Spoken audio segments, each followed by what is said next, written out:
সবাইকে স্বাগত জানাচ্ছি বিডি ভিউজে। আপনাদের সাথে আছি আমি সুস্মিতা দাস। ইসলামিক স্টেট বা আইসিসের শক্তি বাড়ছে, সিরিয়ায় নতুন যোদ্ধা নিয়োগ দিচ্ছে তারা, হামলার মাত্রাও বাড়াচ্ছে। জাতিসংঘ আর যুক্তরাষ্ট্রের কর্মকর্তারা বলেছেন আইসিসের কর্মকাণ্ড সিরিয়াতে অস্থিরতা বাড়াবে। বাশার আল আসাদের পতনের পর থেকে সিরিয়া পুনর্গঠনের চেষ্টা চালিয়ে যাচ্ছে নতুন সরকার। এর মধ্যেই আইসিসের তৎপরতা তাদের চ্যালেঞ্জ আরও কঠিন করে তুলবে। বিস্তারিত থাকছে হায়দার সাইফের প্রতিবেদনে।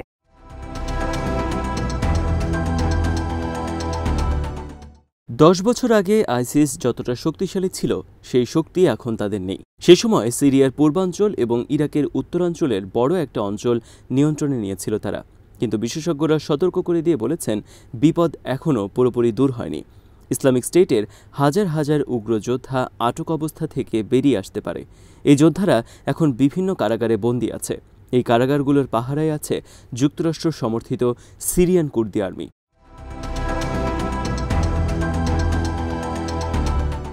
আইসিস আরও শক্তিশালী হয়ে উঠলে সিরিয়ার একটা বড় সুযোগ তারা নষ্ট করে দিতে পারে। দেশটা হয়তো অতীতের বর্বর স্বৈরশাসনের মধ্যে আবারও ফিরে যেতে পারে। কিন্তু সেটাই একমাত্র সমস্যা নয়। আইসিস শক্তিশালী হলে আরও বড় সমস্যা তৈরি হবে। পুরো মধ্যপ্রাচ্যকে তারা সংকটে ঠেলে দিতে পারে। বহু বছর আগে যখন তাদের প্রভাব বেশি ছিল তখন তারা সিরিয়াকে ঘাঁটি হিসেবে ব্যবহার করেছিল। এই ঘাঁটি থেকে তারা আশেপাশের দেশ এমনকি ইউরোপেও হামলার পরিকল্পনা করেছিল।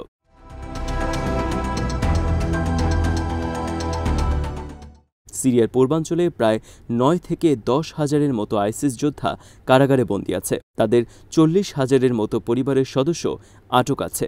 তারা যদি ছাড়া পায় তাহলে আইসিসের যোদ্ধার সংখ্যা বেড়ে যাবে। তারা যেসব প্রচারণা চালিয়ে থাকে সেগুলোর ভিত্তি পাবে।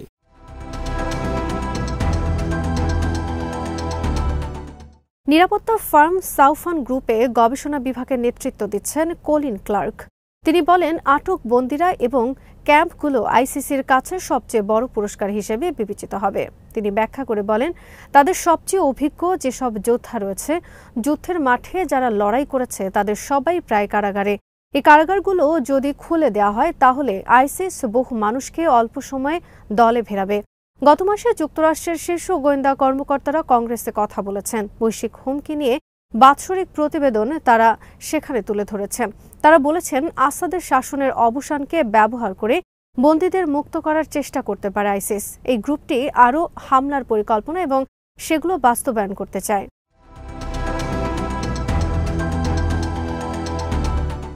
গত বছরের শেষ দিকে যুক্তরাষ্ট্র সিরিয়াতে তাদের সেনা সংখ্যা দ্বিগুণ করেছে। প্রায় 2000 মার্কিন সেনা রয়েছে এখনও সেখানে। বিগত কয়েক মাসে যুক্তরাষ্ট্র সিরিয়ার মরুভূমি অঞ্চলে আইসিসের গোপন আস্তানাগুলোতে বোমা হামলা করেছে। এই গ্রুপের যে তাৎক্ষণিক হুমকি ছিল এই হামলার পর সেটা আপাতত কমে গেছে। কিন্তু সিরিয়াতে মার্কিন সেনাদের রাখা হবে কিনা সেই ব্যাপারে নিশ্চিত নন বর্তমান মার্কিন প্রেসিডেন্ট ডোনাল্ড ট্রাম্প। দেশের ভেতরে আরও যেসব ঘটনা ঘটছে সেগুলো বিশেষজ্ঞদের উদ্বিগ্ন করে তুলেছে। তারা বলছেন এই ঘটনাগুলো আইসিসকে আরও শক্তিশালী হতে সাহায্য করবে।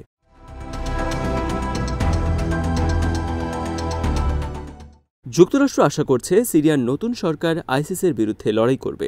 এই সরকারের নেতৃত্ব দিচ্ছে হায়াত তাহরির আল শাম। এই গ্রুপের সাথে একসময় আল কায়েদার সম্পর্ক ছিল, তবে তারা আল কায়েদা থেকে সরে এসেছে। তাদের সদিচ্ছার প্রমাণও তারা রেখেছে। মার্কিন গোয়েন্দা তথ্য অনুসারে দামেস্কে আইসিসের অন্তত 8টি হামলার পরিকল্পনা তারা ঠেকিয়ে রেখেছে। এই খবর জানিয়েছেন মার্কিন সামরিক বাহিনীর 2 জন শীর্ষ কর্মকর্তা। যদিও অভিযানের গোপনীয়তার স্বার্থে তারা নাম জানাননি। কিন্তু গত মাসে সহিংসতা দেখা গেছে। কয়েকশো বেসামরিক নাগরিক নিহত হয়েছে।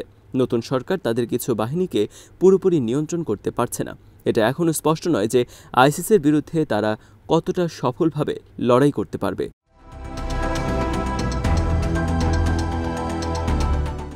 আইসিস একটি কট্টরপন্থী গ্রুপ। ইরাকে আল কায়েদার অংশ হিসেবে তাদের যাত্রা শুরু হয়েছিল। স্থানীয় মিলিশিয়া বাহিনী এবং মার্কিন সেনারা তাদেরকে সেখানে পরাজিত করেছিল। এই যোদ্ধারা পরে নিজেদেরকে ইসলামিক স্টেট হিসেবে পরিচয় দিতে শুরু করে। সে সময় সিরিয়ার গৃহযুদ্ধের সুযোগ নিয়েছিল তারা। সিরিয়াতে বিশাল অঞ্চল দখলের পর তারা আবার ইরাকে ফিরে গিয়েছিল। এই গ্রুপটি বিভিন্ন ভয়াবহ কর্মকাণ্ডের জন্য কুখ্যাত হয়ে উঠেছিল। বছর 5 আগে কুর্দিদের নেতৃত্বাধীন সিরিয়ান ডেমোক্রেটিক ফোর্স এবং মার্কিন সেনারা মিলে তাদেরকে পরাজিত করে। কিন্তু 2024 সালের শুরুর দিকে আসাদ সরকার কর্তৃত্ব হারাতে শুরু করে। তাদের প্রধান মিত্র ইরান আর রাশিয়া তখন অন্যান্য সহিংসতায় জড়িয়ে পড়েছিল। সিরিয়ার কুর্দিরা তুরস্কের সাথে সংঘাতে জড়িয়ে পড়েছিল, ফলে আইসিস যোদ্ধাদের কারাগারে পাহারা দেওয়ার যে প্রক্রিয়া সেটা ব্যাহত হয়েছিল।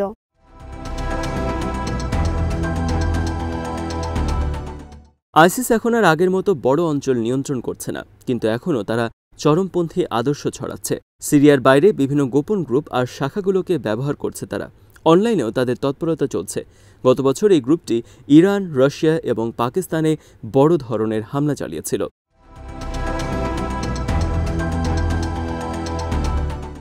সিরিয়াতে 2024 সালে আইসিস 294টি হামলা চালানোর দাবি করেছে।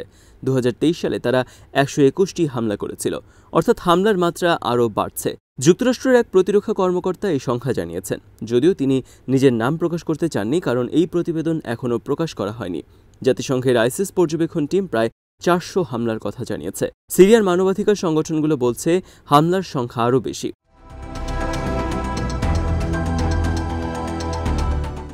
2025 সালে এসে হামলার মাত্রা কিছুটা কমেছে। মানবাধিকার সংগঠনগুলো আর মার্কিন সামরিক কর্মকর্তারা বলছেন মার্কিন বোমা হামলায় কাজ হয়েছে, কিন্তু বছর শেষ হওয়ার এখন অনেক বাকি আছে।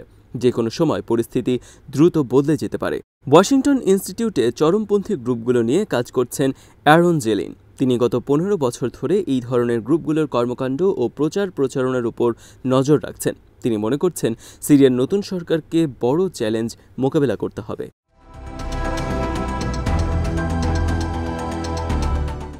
আসাদ সরকারের অনুগতদের মধ্যে যারা এখনও অবশিষ্ট আছে তাদেরকে মোকাবেলা করতে হবে। একই সাথে কুর্দিদের উপর তুরস্কের হামলার বিষয়টিও তাদেরকে সমস্যায় ফেলবে। আইসিস সেখানে আরেকটি হুমকি হিসেবে হাজির হয়েছে। তিনি সতর্ক করে দিয়ে বলেন, দামেস্কে বিদেশি বা প্রবাসীদের উপর একটি বড় ধরনের হামলা হলে সবার দৃষ্টিভঙ্গি বদলে যাবে। সবাইকে এখানে সতর্ক থাকা দরকার বলে মন্তব্য করেন তিনি। আইসিসের বন্দী যোদ্ধারা কারাগার থেকে পালিয়ে যেতে পারে, এই উদ্বেগটা ক্রমেই বাড়ছে। সিরিয়ার উত্তর পূর্বাঞ্চলে কারাগারগুলো পাহারা দেয় কুর্দি নেতৃত্বাধীন সিরিয়ান ডেমোক্রেটিক ফোর্সের সেনারা। তাছাড়া যেসব ক্যাম্পে আইসিস যোদ্ধাদের পরিবারের সদস্যরা আছে সেগুলো দেখাশোনা করে তারা।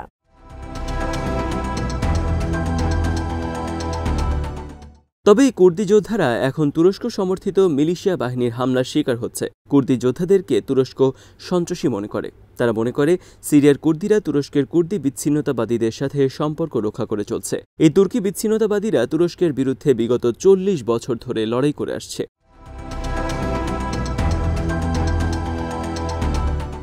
কারাগারগুলো আগেই সমস্যা হয়ে উঠেছিল।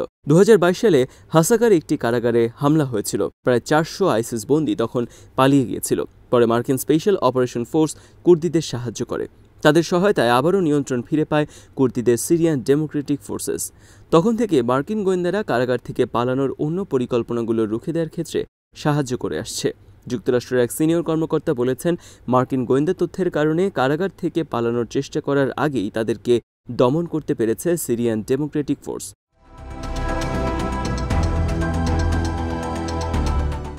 আইসিস সদস্যদের পরিবারের নারী ও শিশুদেরকে বিভিন্ন ক্যাম্পে রাখা হয়েছে। সবচেয়ে বড় ক্যাম্পটির নাম হল আল হোল।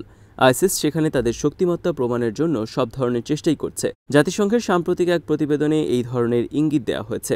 আসাদ সরকারের পতনের পর যখন বিশৃঙ্খলা চলছিল, তখন কিছু আইসিস যোদ্ধা ওই ক্যাম্প থেকে পালিয়ে গেছে। ঠিক কতজন পালিয়ে গেছে সেটি এখনও স্পষ্ট নয়।